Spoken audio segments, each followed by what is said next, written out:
Hello everyone, welcome back to my channel. আজ আমার 15 days weight loss চ্যালেঞ্জের 12th day.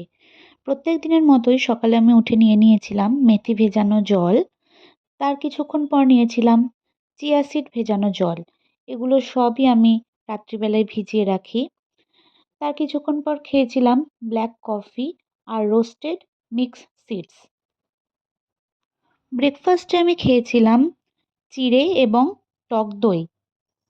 Mid morning স্ন্যাক্সে একটা গোটা কমলা লেবু আমি খেয়েছিলাম।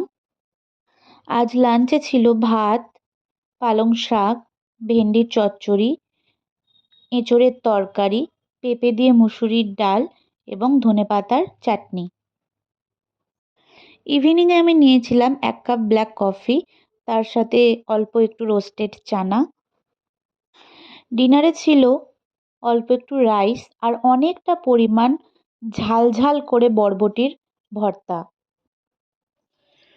প্রত্যেক দিনের মতোই ডিনারের পর নিয়েছিলাম গরম জল লেবু দিয়ে।